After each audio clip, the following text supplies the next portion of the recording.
I'm Dr. Richard Bulzacchelli, lecturer in theology at Catholic Studies Academy, and I'm joined this week by Tyler Ross, a canonist for the Diocese of Knoxville.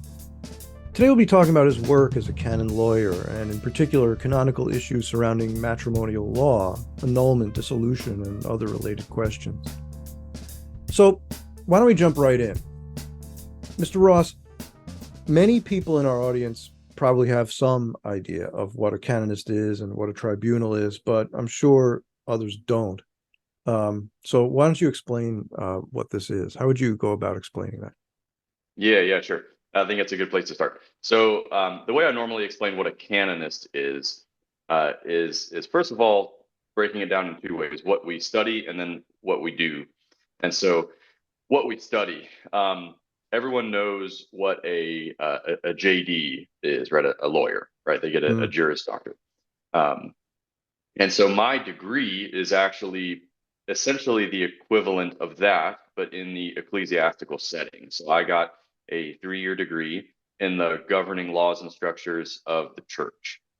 So another analogy I give is a comparison, I should say, is so I live in the state of Tennessee, but whatever state you're in, you will have a state code, right? The big book of laws that govern the state.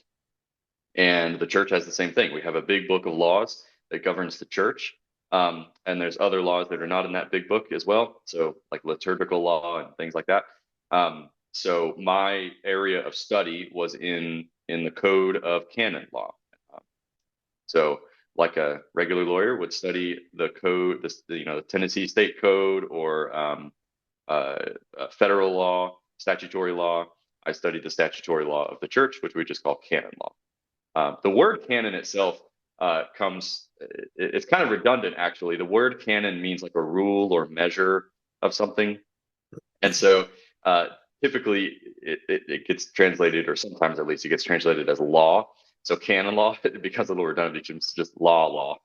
Mm-hmm. But yeah, so that's what I've studied, is the law of the church. And it doesn't overlap at all with civil law. So, I'm called a canon lawyer, as distinct from a civil lawyer, one might say. And so I have no expertise or knowledge of the civil law of the place in the government where I live, but I have knowledge and expertise in the church to which I belong. So that's what I've studied. Canon law covers a broad range of things, though. Anything from, like I said already, liturgical laws is one thing. Penal law is another big thing. Procedural law, how to govern religious institutes, sacramental law. So that brings us kind of to what we'll be talking about today. Is marriage is one part of that sacramental law. And yeah, so the law is governing marriage. So then there's what I do. What does one with a canon law degree do? It's a very limited number of things one can do with a canon law degree. But by and large, the most common one is to work in a diocesan tribunal. And the tribunal is just the fancy Latin word for court, right? So every diocese, or nearly every diocese, has a tribunal constituted by the diocesan bishop. And that tribunal, 9% of what it does is actually process cases for marriage nullity, so annulments. So that's basically all I do every day, is help process in certain parts of that process marriage nullity cases. But just real quick, other things that canonists can do. I've heard of canonists being the chancellor of a diocese. Makes sense. I've heard of canonists doing like freelance work, where they will represent parties in a marriage nullity trial, but possibly also priests in a penal trial, or groups of people. Like up north, they're closing parishes, and sometimes the parishioners of a church will band together and seek recourse against the decision of the bishop and hire a canon lawyer to, not of the diocese, because technically the canonists in the diocese work for the bishop. So it would be improper to solicit the services of a canonist of the diocese for recourse against the bishop. So there are canonists that are independent and do this kind of work as well. So, but what I do is I work in my diocesan tribunal, and I process marriage nullity cases. Right. So that's kind of depressing. I mean, when you think about it, the majority of what you do, like overwhelmingly, is marriage nullity, right? So you're surrounded Yep. every day with like just um the strewn bodies of marital failure. Is that at all dark to you? It definitely takes the right kind of person. Uh-huh. You have to not let other people's failures become yours on an emotional level. Mm-hmm. Um, that being said, all the people that we see, most of the falling out that has happened already. So um, we can get into this rabbit hole if you want, but in the United States, at least, it's generally required that the couple already be civilly divorced prior to petitioning for a declaration of nullity. And so the the ugliness of all of that has largely dissipated by the time it gets to us. The marriage Mm-hmm. has already fallen apart. The practical details have been worked out in the divorce, and so what kind of how I experience it really is less of, certainly not any kind of like mediator. Sometimes when I'm describing what I do to people and I, can tell they don't really want to hear the whole deal, I just say I work in marriage ministry, and every now and then I'll get somebody like, "Oh, so do you like talk to married couples about, their marriage and help them like stay together?" I'm like, not really. So I don't do anything like that. Um, but it's like problem solving actually, because they are alleging that their marriage is invalid, and I part of my job is to have to like work through that with them according to the process that's laid out by the church, and kind of fit pieces together and see if what they're saying makes sense. Throw a case together, ask all the right questions, that kind of thing. So yeah, it's not as depressing as one might initially think, because it's almost like two people, like me and the petitioner, and sometimes the respondent party as well, um, problem solving, like putting puzzle pieces together. Although you're talking about things that are somewhat sensitive. Mm-hmm. Yeah, So do people experience it as cathartic? yeah, I think regularly people experience it as cathartic. A lot of times because it's people who are not Catholic. We get a lot of people in RCIA who come through the RCIA program. They'll have a previous marriage, and they learn about the church's teaching on marriage for the first time. And and part of the healing from that first attempted marriage comes through the tribunal process, where it's one thing to say, okay, here's kind of relationally how the marriage broke down. Um, but it can be cathartic and healing for them to see on a technical level, uh, why it didn't have the building blocks necessary in the first place. Mm-hmm. So I think that gives a lot of people closure. It helps people put kind of like meat on the bones. Like I said, they know relationally why it broke down, but well, why did we have such a bad relationship from the beginning? Well, we can maybe tell you why. Of course, that Yeah, only so applies in cases where the marriage is invalid, but nevertheless. yeah, so the Catholic Church, obviously, I mean, most in our audience probably know that the Catholic Church, as a matter of her constant teaching, rejects the rejects divorce and remarriage, at least Mhm. in the sense of if we're talking about a marriage contracted under the order of grace, what we would call a sacramental marriage, that marriage is regarded by the church as being in principle indissoluble, right? Mhm. So we can't just get divorced and marry somebody else. And Yep. obviously that's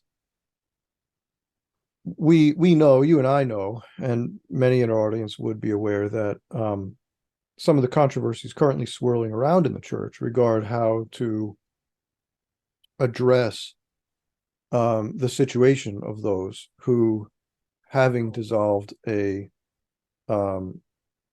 sacramental marriage, have then gone on to attempt to contract another.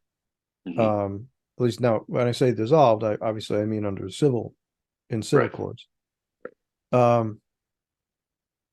And the Catholic Church, of course, doesn't recognize their situation. Mhm. But many people would criticize the annulment process if they know maybe a little bit about it. Maybe they know someone who's gone through it or something. They might criticize it saying, well, I mean, it's just Catholic divorce, you know. Yeah, they say they don't believe in divorce and remarriage, but at a practical level, it's obvious that this is just sort of a hoop they hold up. And when they're done, you're divorced. What would you say to that? I think in the experience of a lot of people, that's true. The way that, tribunals maybe in recent decades have handled it, especially uh, with the level of readiness that they give out affirmatives, that may be how it's perceived, and to some level that may be true. Obviously, conceptually, it's totally different. The difference between a declaration of nullity and a divorce is it's night and day.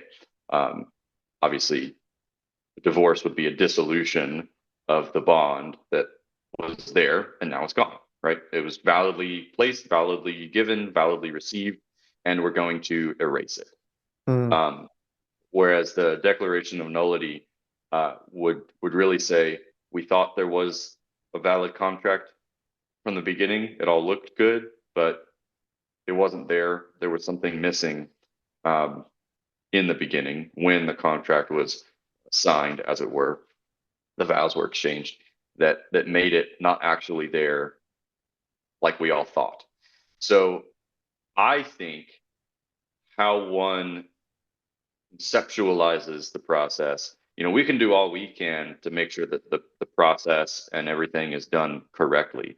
But at the end of the day, if the parties in the process are just kind of flippantly doing it, and they approach it as a hoop to jump through, and it turns out the marriage actually is invalid, they're going to experience it simply as Catholic divorce. That's where I think it takes a good, pastor, and to some level a good, pastoral tribunal to really reinforce the idea, like, this isn't a guarantee. And the reason it's not a guarantee is because we don't believe in divorce like you think that the civil society does, or whatever. Especially with the advent of no-fault divorce, this is not just the church having higher standards for divorce than society. This is, are you even in a valid marriage to begin with? Yeah. Yeah, so the flippancy with which a person might approach the process, it's interesting because in my mind, I'm thinking to myself, well, if you're approaching this process flippantly, it's likely, I won't be surprised that we get a decree of nullity, because you're probably not of the right mentality to begin with to contract a marriage in the church.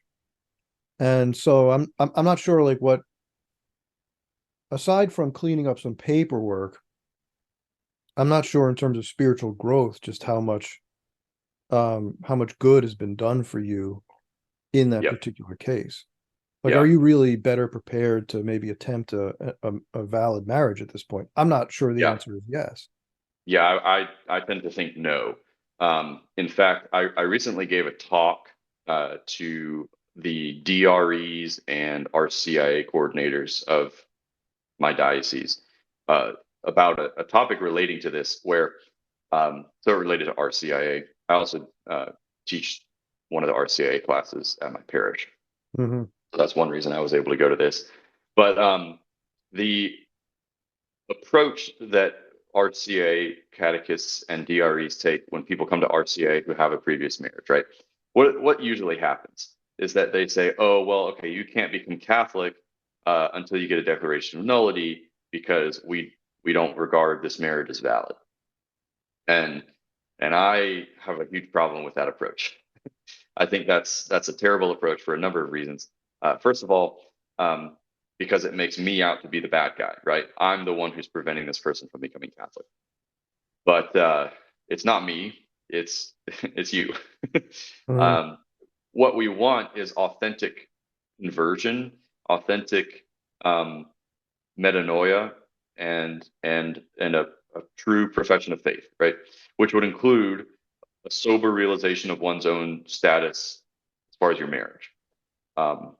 If a person becomes Catholic because they got their declaration of nullity, but never had a true conversion of heart regarding their marriage, I would say they never had a true conversion.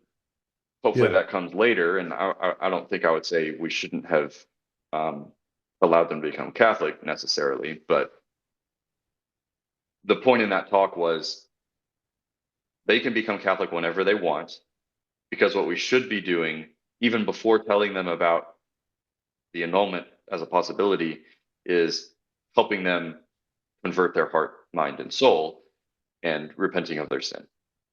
So I think if they take that approach, the annulment process can be extremely fruitful either way.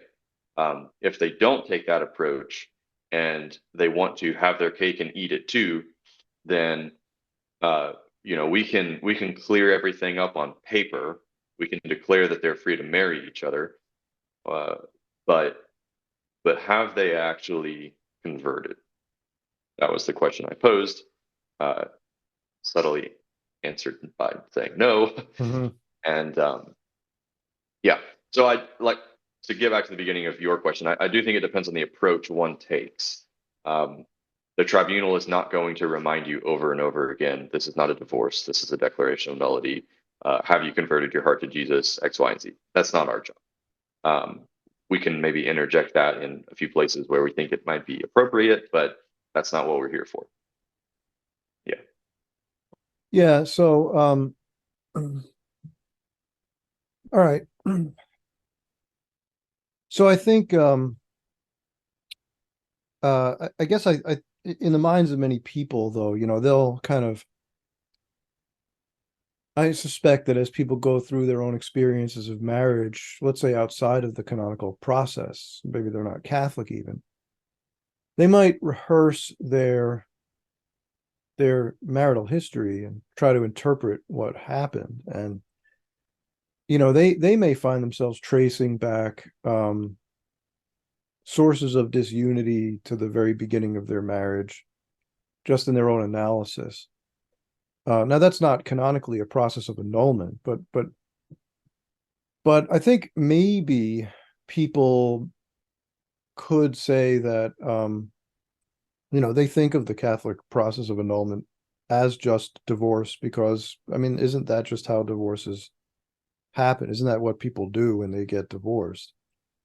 And I kind of think to myself, well, maybe they're not entirely wrong about that. They're wrong about the conclusions they're drawing, but the observation may be correct. In other words, that deep down, no one really wants to admit that they abandoned a valid marriage. They are more comfortable with the idea that the reason their marriage failed was that there was something missing from the very beginning, but for that, it might have worked, right? Yeah. Psychologically, I just think that's something people might do, maybe quite often. Yeah. Yeah. I wish, and this is one of the things I want to do in our tribunal, as we didn't mention this before, but we're a new tribunal, actually. We only were founded in 2020. So we've only been doing this for 3 years. But one of the things I want to do eventually, once we get our feet a little more on the ground and stable, is maybe have like follow-up kind of something or other with people to see where they're at. Because right now I really don't have any of that data. Once the process is done, we don't talk to them.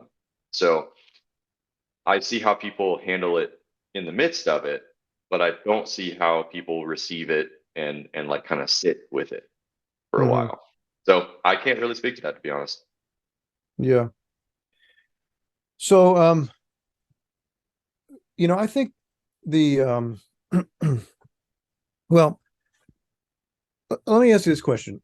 What percentage, if you have an answer to this, what percentage of those whom you see come through your tribunal, what percentage of cases where there's a petition for nullity involve at least one Catholic party? I Like someone who's think, Catholic, someone who was Catholic at the yeah, time the marriage was contracted or the divorce right, occurred or something. right. I think it would be not as much as you think, but if I had to guess, it would be probably around 60%. A lot of Mm, them, though, are, like I said, RCIA people, so they're becoming Catholic, or somebody who wants to marry a Catholic, the Catholic party being free to marry, but the Protestant, usually it's Protestant party, um, having a previous marriage, who either does or doesn't want to become Catholic. So, yeah, if I had to guess, I would say it's about 60-40 in favor of one of the parties being Catholic at the time of the wedding. That being said, of the 60% where one party was Catholic, I would say it's close to like 70%, maybe 80, that it was a mixed marriage where one of the parties was not Catholic. mhm. So whenever I talk to people about, lessons learned in the tribunal from like my point of view, um, one of the first things I'll say is just kind of based on that evidence, it appears that uh, in order to have a happy marriage, you should be equally yoked. Yeah, Surprise, surprise, follow the advice right. of Scripture. Yeah, that's Paul's language, right? To be equally yoked, don't be Yep, unequally yoked. Now he says don't be unequally yoked with an unbeliever. sure. Um, But the but principles I think even transfer over. within I imagine that even within other Christian denominations, particularly where the disparity of cult is doctrinally very significant, um, that I would bet that your findings would be the bigger that divide is, the more likely statistically you are to fail in marriage. Hmm. I mean, I don't have the stats for that, and I don't know how well people have studied that. Probably somewhere in the literature on canon law, there's Yeah, I could mean, be I or know there are Pew, canon law. maybe Pew Research. There's more than one canon law journal out there, right? Oh yeah, And yeah, yeah. they do this, but someone I don't know studied that it, I they do that bet. kind of sociological study though. I remember back about 20 years ago, the 20 maybe 25 years ago, I was reading canon law journals on the question of nullity, and I would say about 50% of what was being published at that time, tracing back for the previous 10 years, was about annulment. I don't know what it's like now because I haven't read canon law journals Yeah. recently, but back then, about probably about half the literature was specifically about nullity, and um, and I would check out. I would remember that I came across several articles spanning back about 10 years in which um, the the researchers were trying to unearth mentalities that tended to resolve in divorce and marital failure, Mhm. um, attitudes about divorce, attitudes about marriage, right? Yeah. Um, Yeah, I and would love to do a kind of microcosm study of that kind of thing in our diocese yeah, and then work with the marriage office. This has been like a long-term goal of mine even before I started yeah, working for our diocese. it would be good to have some sociologists involved, um, because Yeah. I do think there's some real questions there, and I think the answers are probably, like, I can anticipate what those answers are, but I can't say for sure that that's the case. Yeah. But your anecdotal observation probably would suggest. So anyway, the I think that is strangely encouraging, actually, right? Because what you're suggesting is that marital failure resulting in a petition for nullity is comparatively rare where both parties are Catholic. Yeah. And from the sound of it, where you're talking about mixed marriages, um, probably it sounds to me that the more intentionally Catholic the parties are, the less likely their marriage is to end in divorce. Not that Yep. that never happens, right? You and I probably both know of cases where it has, Yeah. but it's just significantly statistically less likely to occur. Yeah. Yeah. And I'm thinking of one that that we were just dealing with the other day, where both parties were very intentionally Catholic, like very Catholic. But one of the reasons that the marriage failed, or let's say the predominant reason the marriage failed, was because of a severe psychological issue, schizophrenia. Uh-huh. And so, um, you know, best of intentions, but Yeah, they're so both that's an Catholic. interesting case, actually. I think a lot of people, that's a really interesting case. I think a lot of people have maybe the view that when people get divorced, it's always um, it's always because someone's a bad actor. Now, I'm don't get me wrong, I'm not promoting no fault divorce. That's not what no fault divorce addresses. Yeah. But in this particular case, really, it isn't anyone's fault that this marriage failed. It was due to a disease, Right. a disease that made it impossible. I'll let you speak more to this, I guess, but I'm just saying as a I would call it theoretical. a for cause divorce rather than a no fault divorce, like in this circumstance. It's for a It's cause, but not a moral Yep. cause. Right. That I think is the issue, right? There's a cause. Yep. The cause is a Yep. disease that prevented the two Right. parties from being able to contract marriage. Yeah. And the reason is that the condition of Made it schizophrenia, impossible for a party to live out the marriage vows. yeah, it makes it virtually impossible, right? I mean, it's hard to tell the difference between fact and fiction Yeah. with schizophrenia. It's Yep. not the person's fault that this is the case, right? It's Yep. just it is the case. Is the case. Yeah. Yeah. Was there a question there? No, I just think it's a really interesting thing Yeah, it to is. take note of. And this is maybe getting into the weeds a little bit, but one of the things that we're having to work through in this particular case um, is, so that if this is an ongoing case, so we haven't made a decision about it yet, but if it's invalid, it would be because the person, due to their schizophrenia, was unable to live out the marriage contract, right? So you have Right. certain rights and obligations. The analogy I give, I play tennis, is if you're a tennis player or not a tennis player, and you signed a contract with Nike to sponsor you, um, but you have no arms, Yeah. right?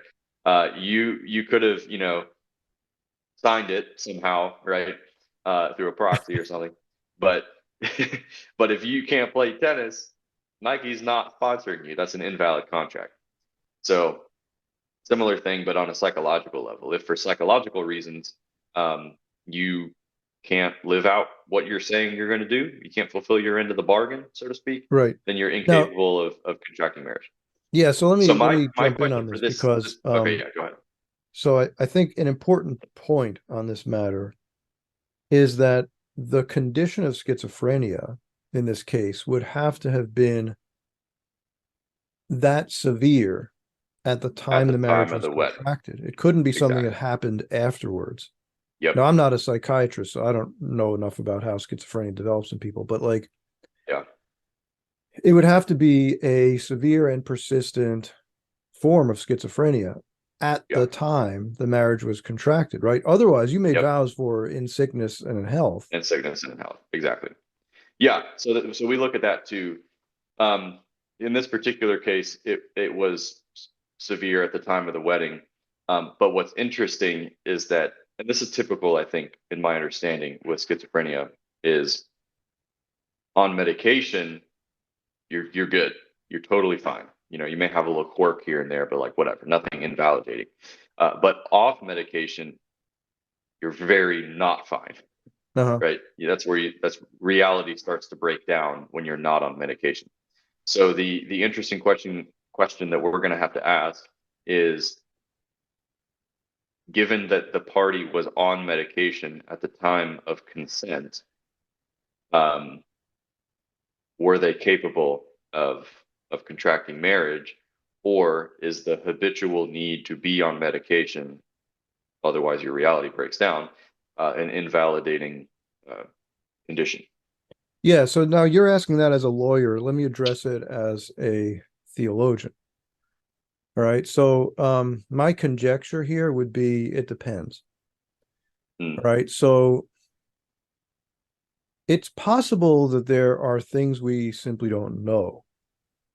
Right. And like I don't want to conjecture that the couple entered into the contract, they attempted marriage in bad faith. Like they're trying to get away with something. They know that this doesn't really fly, but they're going to do it anyway. That's not really what it sounds like a scenario like this is about, right? But yeah, instead, people probably believe that they are fine, that their situation is manageable.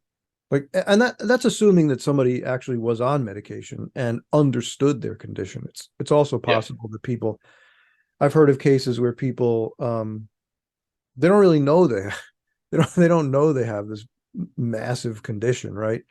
yeah, Um, until things begin to break down around them, and then it comes to light. But they've been living with it, and right. So that would, in that case, you would have probably a defect of consent, right? You would probably yeah, have, like, if the person had the condition, did not know they had the condition because it hadn't been properly diagnosed, and they kind of thought that they were fine, but they really weren't, yeah, right? That would probably be a defect of consent. yeah. I think it's always hard for me. I'm a typical lawyer. I'll say probably. Yeah, probably, right? So I know there are a lot of particular, you have to get into the Yeah, particular case, you got right? to get into the weeds. Yeah. But but let's say that the person, like, you say, well, I'm schizophrenic, right? I'm not, but like, let's say I'm schizophrenic. Mm, Um, I'm taking this medication and it's working great. I mean, yeah, I have my moments, but for the most part, this is manageable. And my spouse or my would-be spouse knows that I have this condition, and yeah. you know, we've talked about it, and I'm taking the medication. Um, so I think we could do this. But what they don't realize is that um, that medication, perhaps, I'm speaking as an amateur. I don't know if this is the case or not.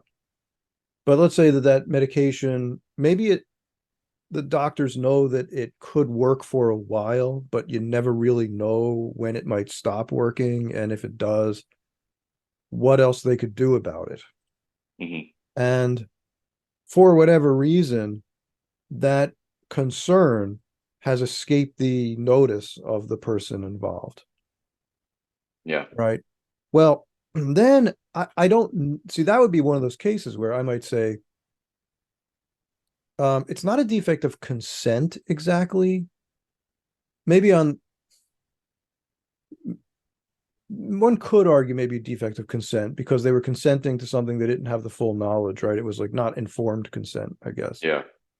But Yeah. I think more to the point is that you do have an inability to execute. You can't actually you cannot know that you can fulfill the promises that you're making long term. You Hmm. think you can, but actually you just don't know that.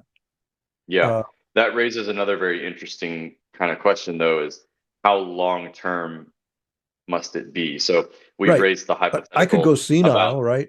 right. Yep. Everybody goes, well, not everybody, but a lot of people will lose their mental faculties as they get older.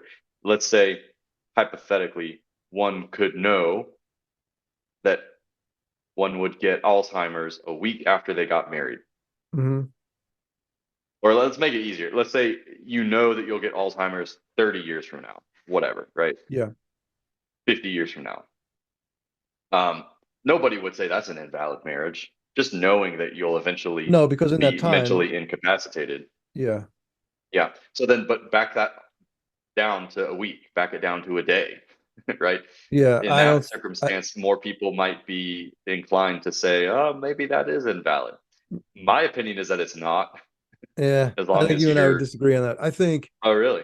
I would not. I would say that if you know you're going to go senile that soon, I would say you can't get married. And the reason is that the reason I would say that, I mean, obviously this is just an academic argument, right? But like Yeah.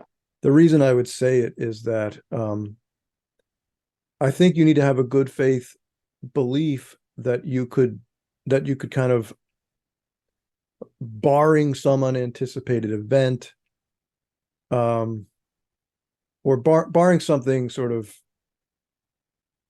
outside your outside your knowledge and control, you could expect to like produce children and educate them or something, right? What if you knew you were going to die the next day The very next day. or, a Um, week later, whatever? yeah. That's a really good question, actually. I don't know because You wouldn't say it's valid? how many like wartime marriages do we want to annul? Well, I'm not saying I want to annul them. No, I I know. think I'm they'd just be saying valid. if I were to maintain that you can't, that Yeah. horizon's too short. I Yep. don't. If it's Would that mean that invalid I had to because of annul like a if it's third of the invalid marriages because that of happened during the a Second World War? sickness, yeah, right. If it's invalid because of sickness, you'd have to say it's also invalid because of death. But I don't think that's I don't think knowledge of future events invalidates a marriage. I Yeah, could ask it another way. What if you didn't know that you were going to have Alzheimer's in a week? Yeah, what this is like, this yeah. doesn't Well, happen, but like hypothetically, then too right? bad. Yeah, Then yeah, then seemingly, because what you seem to be saying is it depends on what you know. And if you know that you're going to have Alzheimer's in a week, well, that's invalid. But if you don't know that you're going to have Alzheimer's, you did it in good faith, okay, what if you know but you didn't disclose it to your spouse? Then your that spouse would be and fraud. yeah, then your That would be spouse entered into invalidating. marriage and veiled in deceit. So, Yeah. yeah, it's interesting stuff. So this is a really, I mean, this is there's a lot of stuff involved in all this. Oh, yeah. Um, It's Tell me fun. about a good day. Like what 99% of what you do is annulments, fine. Yeah. Um, how about the how about radical sanations? Tell us Oh, okay. about that. I love these and I hate them. So, um, okay, where to begin with this? Let's say you have a couple who um, one party was Catholic. Well, let me back up even further. If one is Catholic and therefore bound to the laws of the church, then one of those laws is that you have to get married, as we colloquially say, in the church. Mhm. We call that getting married according to canonical form. Right. Um, so you have to get married according to canonical form. Um, I liken it to, again, the state, right? So if you want the state of Tennessee to recognize your marriage, the state of Tennessee has a civil form of marriage, which would include a deputized minister, just somebody deputized by the state to witness your marriage, as well as I think at least one witness. It might be two in the state of Tennessee. I don't know. But that's, if you want the state of Tennessee to recognize your marriage, you got to get married according to the laws set forth by the state of Tennessee. The same thing is true of the church. Um, so if one does not do that, then the church does not recognize the marriage. There are two ways to remedy that problem. One way is to just simply get married according to canonical form, right? So make vows correctly in the right way, in Mhm. the right forum, uh, in the church. And by the way, I should just say really quick, the canonical form of the church is that we are obliged to get married before a properly delegated bishop, priest, deacon, or layperson, which never happens, but is possible.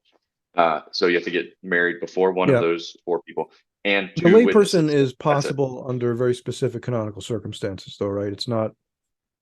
I probably should know. I don't think there's actually any legislation that says when a layperson is allowed to be used.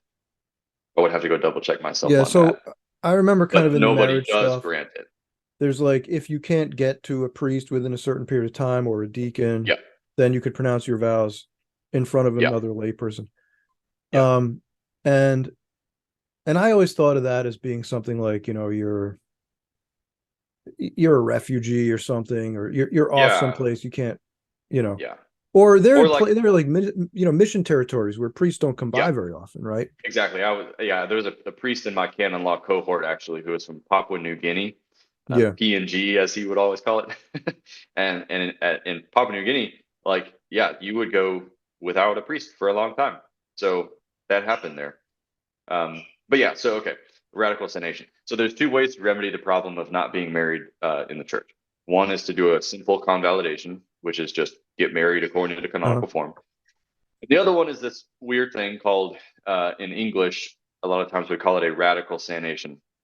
It's from the Latin sanatio in radice, Sanatio Mm-hmm. in Radice, sanatio in radice, which translates more or less to a healing at the root. Yeah. Uh, and so what that does, it's this weird thing. Canonical form was something imposed by the church for the Council of Trent. So prior to the Council of Trent, we were having this problem of clandestine marriages, where, according to theology of the church, it's not the priest or whoever that makes you to be married, it's the mutual consent of the parties. That's Mm-hmm. what brings about the marriage bond, is my I do and my wife's I do. So therefore, if a couple just, went out and exchanged vows in the woods someday, and went back to their parish priest and reported that they had done so, okay, you're married. But what happened was that was getting kind of abused, and it was, to be sure, it was always the norm to get married in the church, right? Like we normally do even today. But these clandestine marriages did happen. People would abuse it. Um, a couple would go get married. The man would, let's say, gets what he wants, and then she would claim that they got married, and he would say, no, we didn't, and they would have no way to, confirm that. So the church imposed canonical form upon all Catholics, and just to say, okay, if you don't get married according to this form, and nobody witnesses the marriage in the name of the church, and have two other witnesses present, then we're not going to regard it as valid. So it's what we call a merely ecclesiastical law, as opposed to divine law. So the church can impose it, and the church can dispense from it. And that happens frequently too, where if a Catholic, let's say, marries a Presbyterian, and the father of the Presbyterian bride is a pastor, the Catholic party can request a dispensation from canonical form, so that he doesn't have to get married in the church, and they can go get married in the Presbyterian church. That's done validly and licitly. But if they don't do that, then they can come and again, this healing at the root, this radical sanation. Basically, what it does is it retroactively dispenses the party from canonical form. So it kind of causes more problems than it solves conceptually. It solves a lot of problems practically. But conceptually, it's kind of weird, because it's like, okay, well, the only thing that was preventing you from actually being validly married in the eyes of the church this whole time was simply that in some way or another you didn't follow canonical form. So how about And yet, we just sign a piece of paper and call it good? right. And yet let's say the marriage had failed. Well, then we would have appealed to the failure to follow canonical form and say, well, I was never married to begin with. That's why it's weird, is because up Yeah. until that document is signed, it is an invalid marriage. Period. Right? It's invalid. Whereas after they sign that document, it become everything in the past becomes valid. Yeah. So It got backfilled. this comes to an issue, right? Presumption under the law. Right, which is basically, I don't want to get too far into the weeds on that discussion because I have some things to say about this ratiocination thing. Or not ratiocination, radical sanation. Senatio and Radice, yeah. Yeah. I like to call it a Senatio. So but presumption under the law, right? That's basically saying that until demonstrated otherwise, then what the law says is what we take to be the case, right? Yeah. So we presume your marriage to be valid. It has not been tested for nullity. And unless that day comes, right, we're just going to take for granted your marriage is valid.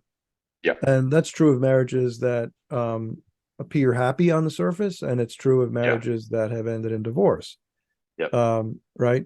Until the case is actually brought forward and we cut through it. Yeah. Now, my understanding of this radical sanation process, right, is that it also involves a finding of fact.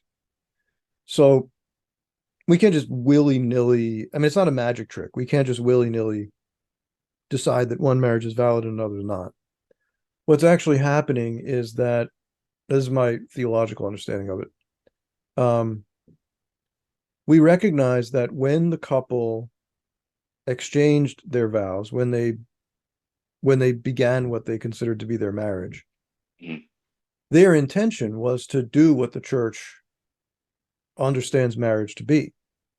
Yeah. Another way to put that would be there was nothing lacking on a human level. Yeah, on a human level, right? So they're like, we're going to live together for the rest of our lives. We're going to bear children as a gift from God, blah, blah, blah. We're going to be faithful and exclusive with each other. And in fact, they have done so. Right? And there was no impediment that prevented them from doing so, right? So they have none known at the time. Right. So we look at that and say, well, all the objective ingredients of a marriage are there. So the form is purely, in this case, superficial. Exactly. Yeah. Then that's the idea behind it. So two things I want to say here is that in order to grant the senatio, we have to be sure that consent perdures. So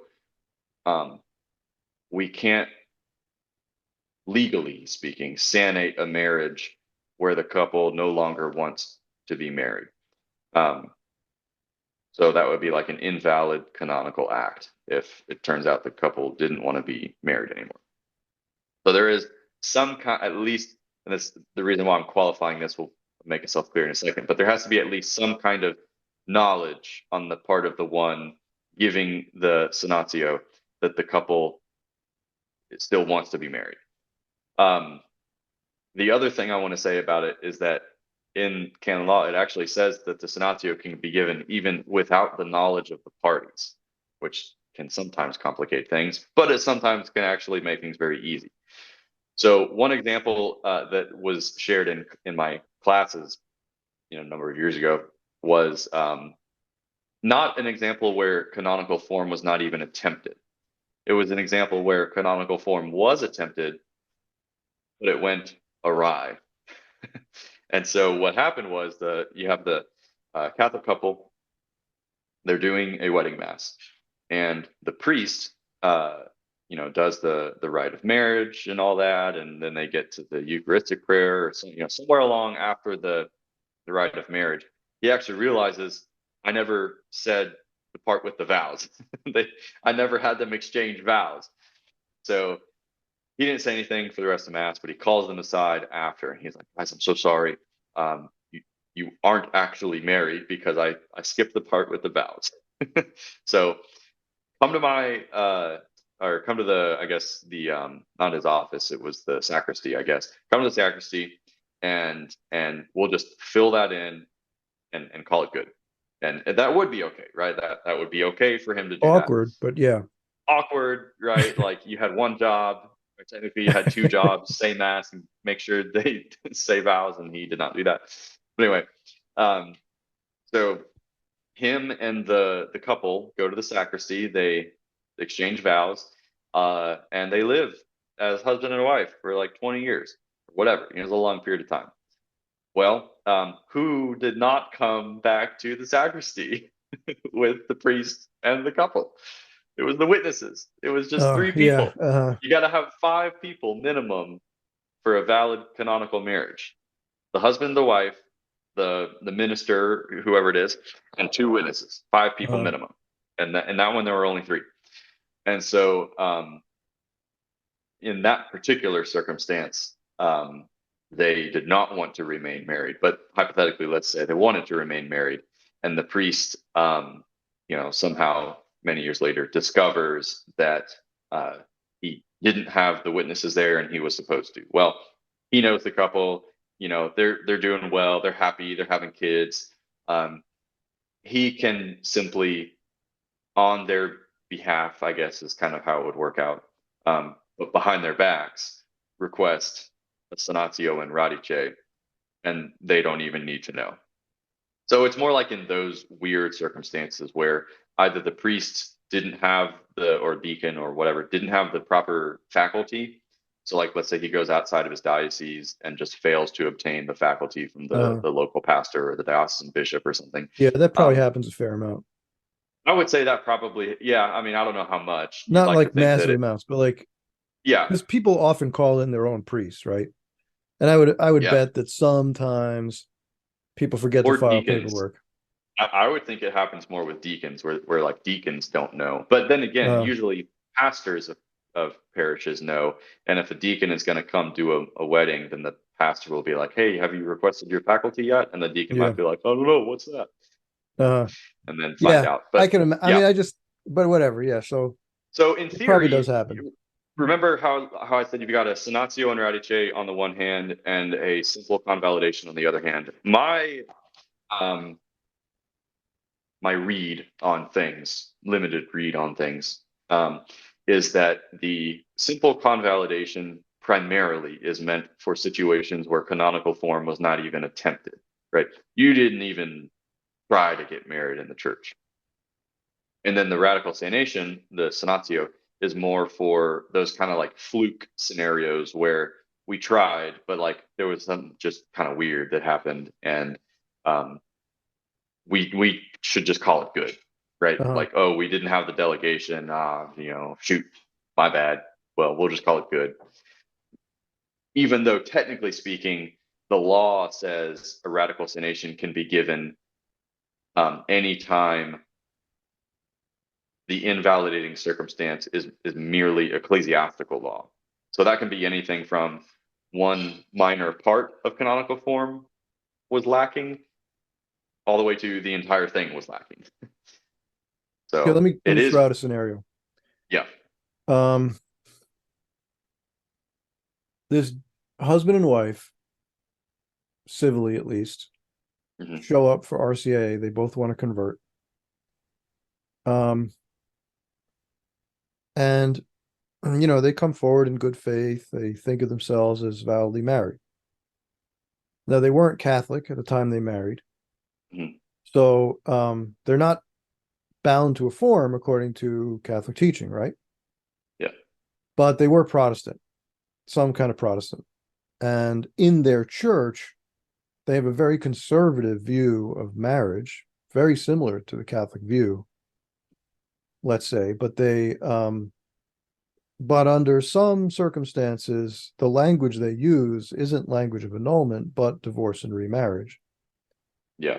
And so one of the parties had previously been married to a Christian spouse, and they got divorced. They got divorced for reasons that it turns out would would be nullifying reasons in the Catholic Church. They worked through the situation with their pastor before they got married again. And the pastor was like, it's fine, it's good, you can remarry. Yeah. Everything I'm So saying kind right of like now, a everything I'm saying watered right now, I don't down know of a annulment particular process. case, but like I know there are Yeah. churches in which this could happen, Yeah. right?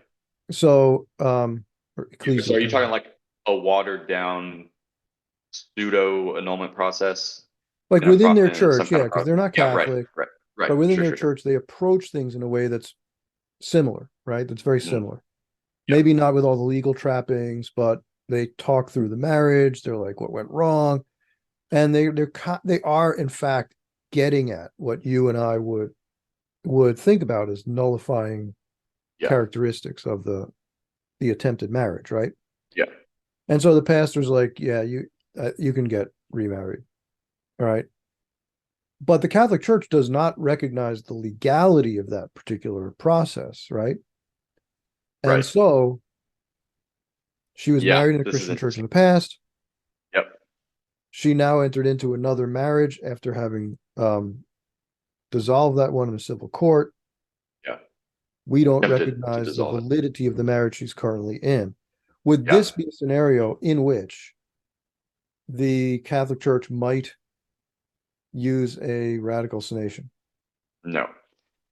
Because a radical sanation is only used to, if you will, cover up defects of merely ecclesiastical law. Okay, So but in let this me case, argue for merely ecclesiastical law here. there So was that no merely ecclesiastical law that bound these parties because they weren't bound to any ecclesiastical law. well, no, but okay, but hold on. So I'll tell you what would happen, but go ahead. okay, because I'm thinking like this, right? I'm thinking it's not that they're bound to a form about the contraction of marriage, but the Catholic Church would not recognize them as having been able to contract a sacramental marriage, given the Right, fact that she had previously been married. right. We don't canonize, if you will, the determination of that pastor, even if he uses similar categories and arrives at a conclusion that we may end up agreeing with. Okay, We don't so even do that this for so what would you Orthodox do? because so what we would do is we would initiate a process for a declaration of nullity, um, and let's say we even bring in this pastor as a witness, and Mhm. and we discover that the first marriage is invalid. Um, in order to start being married to this now second spouse, you actually don't do anything. We recognize that. Oh, actually, at the time the second marriage happened, you were free to marry all along, so you're good. So that's not the same as a radical sanation. No, And it sounds the not even same. close. It sounds the same on the surface. In Does both it? cases, you're retroactively recognizing the validity of the marriage from its inception. Um, no, because a radical sanation is slightly different. A radical sanation would it has retroactive effects, Uh-huh. but but basically what it does is it makes it to be valid. Whereas the scenario I just described, it would just reverse or alter our presumptions, right? So the presumption in the scenario that you laid out was that the spouse, the let's say the wife was married to her first husband the whole time, and therefore incapable of contracting marriage with a new man. Um, but if we overturn that presumption and we say, oh, the first marriage was invalid this whole time, now what we're presuming is, okay, great, she was free to marry when she married her second husband, And did in and fact. so and yep, like, Uh, so you don't need to say your vows again. We have discovered reality, and we've discovered that you were free to contract marriage with the second husband when you did. So we're not retroactively doing anything. We are altering our presumptions. yeah. See, that makes the radical sanation thing seem really weird to me It is because really weird. because it does sound a lot like a legal fiction in that case.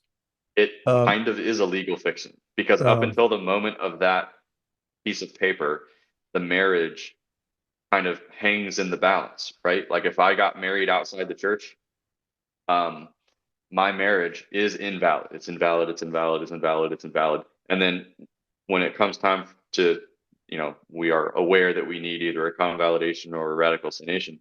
Like if we choose the convalidation route, well, then it stayed invalid that whole time. If we choose the radical sanation route, then it makes it to be valid that whole time. So it's like, it's almost contradictory, right? Are we saying that it was valid or that it wasn't? were you I living don't in like sin it. or not? Yeah, exactly. I mean, yeah, right. So yeah, that's where it gets to be a little weird. There's people out there. I don't know exactly where I stand on this, but there's people out there who advocate with for like doing away with canonical form. That it just like causes more problems than it solves. Doing away with canonical form? Yeah, I The think that would be a require mistake. or the I think requirement what for we need canonical is form. my own view my own solution to this problem is rather to attach a different theological significance to the act of radical sanation. So it looks a lot more like what I was thinking with that other couple, right? That what you would be doing is bringing. I mean, I'm not a canonist, so like, what am I talking about? But I'm thinking when I have thought of radical sanation up to this point, I've always thought about it as bringing the canonical status into conformity with the theological reality. But no, that's Not not. really. Yeah. You're kind of bringing the theological reality and the canonical status up to speed with each other. Maybe I don't know. Maybe I don't know. It's not. I something. I don't like radical sanations. It Uh, doesn't make sense See, if they I didn't brought it get up because married I thought according. maybe that was a good day. Like maybe this was a success story instead of a failure. Oh well, so we don't actually handle radical sanations in the tribunal. That's an administrative process. It's not Uh, even really a process. It's just you sign a piece of paper. But we're the judicial wing of things. Maybe certain dioceses have radical nations go in through the tribunal, but we don't. Um, what you might be thinking is a lack of form case. uh, That's the easiest case where, um, you have somebody who got married outside of canonical form, and then they get divorced, and we're just like, okay, you didn't get married in the church. You don't have any notation on your baptismal record. Your marriage record shows that you got married by, some, justice of the peace or somebody. There's no record of you getting married in the church anywhere. Okay, good to go. It takes like 2 weeks tops. Not even. Like we get the file in, and if our judicial vicar is in there that day, like he can declare it invalid that day. It's actually like not even technically a tribunal process. yeah. So like the Elvis Chapel. Now Yeah, the exactly. um I know we're running long at this point, but I want to and this is a big can of worms, but I just Okay, maybe thought a I'll keep comment it brief. a comment on this. Um so we don't believe in divorce and remarriage. That is Mm. for sacramental marriages. Yeah, okay, good. I did want to talk about this. So like what about marriages that aren't sacramental, but the church actually recognizes as having been validly contracted? Yeah. Okay. So these are the terms that I learned in school. I think they're pretty helpful.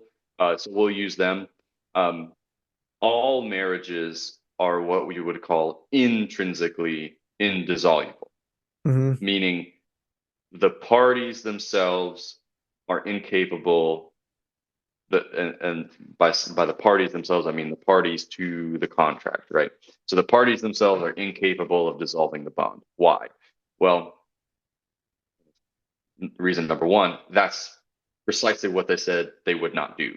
That's what you sign on for in marriage, as you say, till death do us part, Mm-hmm. not till I decide we are done, or something like that. And there's all kinds of natural law reasons why that's part and parcel of the marriage contract, but we won't get into that. So yeah, marriage is for life. Not just we hope it's for life, but it is. The bond exists as long as both spouses are alive. Um, So it's whether it's sacramental or not, it's intrinsically indissoluble. The parties themselves cannot dissolve the bond. The state cannot dissolve the bond. Why? Because the state is not a party to the contract. They have, they award you benefits, but they did not bring the marriage into existence, and they have no rights or obligations that arise from the contract. They're not a party to it. So extrapolating from there, no human person or group can dissolve the marriage bond. But the difference is in a non-sacramental marriage versus a sacramental marriage, non-sacramental marriages are extrinsically dissoluble, whereas sacramental marriages are extrinsically indissoluble. Now, who would be the party extrinsic to the marriage that could dissolve the bond? Well, as Fulton Sheen says, it takes three to get married, the third person, of course, being God, or in this case, the other three persons being God, the Father, Son, Holy Spirit. So in natural marriage, God can dissolve the bond.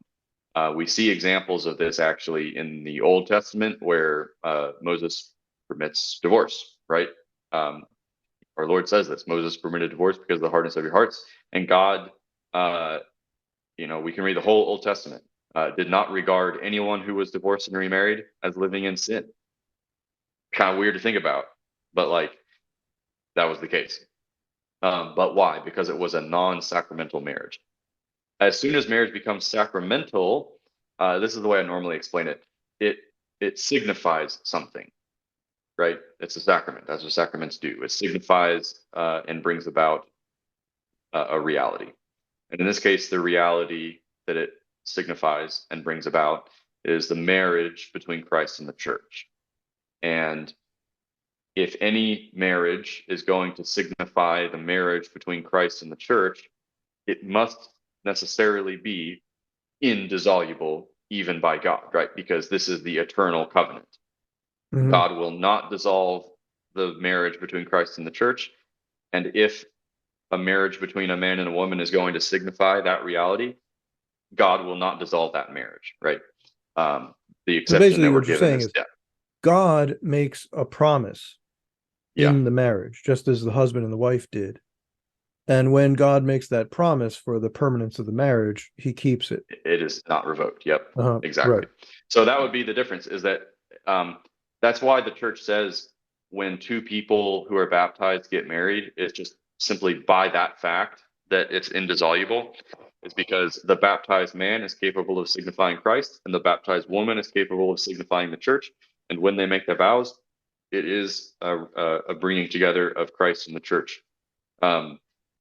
So marriage is intrinsically indissoluble all the way around, right? You, as a party to the marriage, said you would not dissolve the marriage. You vowed that you gave that up, right? You gave up your ability to dissolve the marriage, and so did your spouse. And since nobody else is party to the contract, they can't dissolve the marriage either. So who does that leave? Nobody, except God. So God, when he reveals it, can outline scenarios in which marriage can be dissolved. In the Old Covenant, it was done through the chair of Moses. In the New Covenant, it's done actually through the chair of Peter. So we've all heard of like Pauline privilege or the Petrine privilege, aka favor of the faith. I don't know how much down the rabbit hole you want to get on these, but those actually are not declarations of nullity, properly speaking. This is the church exercising the power of the keys of the kingdom to dissolve non-sacramental marriages. Yeah, so you're saying that so these are cases where a person who was not Christian at the time the marriage was contracted, had been married to someone who also was not Christian, and now enters into the church. Possibly somebody who was not Christian. It depends on the case. The church can dissolve any non-sacramental marriage. I'd have to pull up the scripture verse, but it's in one of the 2 Corinthians where Paul mentions that, right? Like if the unbelieving spouse Well, so if you have a believing spouse who gets baptized, or I should say an unbelieving spouse who gets baptized, and then you now have a believing spouse and an unbelieving spouse, and then the unbelieving spouse departs. Paul says the believing spouse is not bound. We are called to live in peace. Right. And the way that the church has typically interpreted that is Paul is giving a privilege to people who are newly baptized, whose spouses have abandoned them, to now get married sacramentally this time. And so that in the development of these dissolution cases, that was kind of the first one to be recognized. Well, I remember The in next, the early church, this issue came up in some of the canons of various councils and synods, and there there was a distinction drawn between a person who entered into such a marriage after having become Christian and a person who entered into such a marriage before becoming Christian. yep. So that And we still Christians were recognize never that difference. permitted Christians were never permitted to divorce their spouses. Mhm. At least that's the way these early Yeah. canons treated the Yeah. case. Yep. We still kind of treat it that way as well. We're dealing with two different case types here. One of them is the Pauline privilege, which I just outlined, which is where the unbelieving spouse departs, and we have certain criteria as far as like what that means, what counts as having departed. But there's this other case type of a favor of the faith, or a Petrine privilege, so called, because whereas in the Pauline privilege, it's the new. This is again very much in the weeds, and we don't have time to get into all of it. But in the Pauline privilege, the new sacramental marriage is what dissolves the old one. So it think about it like it supplants the greater, supplants the lesser. Mhm. Whereas in the favor of the faith cases, it's actually the Pope exercising the power of the keys to actively dissolve that marriage before the new one is contracted. And in a favor of the faith case, the difference is you have a baptized person marrying a non-baptized person from the beginning. So if they're both unbaptized and then one seeks baptism and one leaves, Pauline privilege, right, as outlined in Corinthians. If you have a baptized person and an unbaptized person, and then they divorce, and the baptized person is not at fault for the divorce, these are the stipulations that are added by ecclesiastical law, then that marriage can be dissolved and a new sacramental marriage. Even if it would not pass a nullity test. Even if it would not pass a nullity test. Yeah. So in those circumstances, we kind of, how at the beginning I said an annulment is a declaration of nullity is not, are the reasons for divorce justified? We're not looking at, is there grounds for divorce? We're looking at, was the marriage valid from the beginning? Well, that statement kind of doesn't apply in these dissolution cases. We're not really looking at who's at fault for the divorce per se. We're looking at, is the person seeking the dissolution the person who caused the breakdown of the marriage? And if they are, they need to repent of that and reestablish marriage. Subtle difference, but in any case. So when we say the Catholic Church doesn't believe in divorce, that's true, but also with an asterisk next to it, because all marriages are intrinsically indissoluble, right? No party can dissolve their marriage. No state can dissolve the marriage, but God can. And where does God exercise his authority to dissolve the marriage? Precisely from the chair of Peter. So I find it helpful to say the Catholic Church doesn't believe in divorce, because what everybody means by that is, well, I can divorce my spouse, which the Catholic Church does not believe in. But yeah, in these kind of narrow circumstances, the Church actually does dissolve marriages regularly. Right. Yep. Yeah. So that was really interesting. Yeah. I know we could talk more about this sort of thing, and maybe in some future podcast we will. Yeah. I If you want us particularly to, find put fascinating. questions in the comments, and Yeah, we'll put some do a questions in the follow-up. comments, and maybe we can revisit this. But Yeah. my own thing here is I really find interesting the various kinds of impediments that the church talks about in annulment, right? Yeah.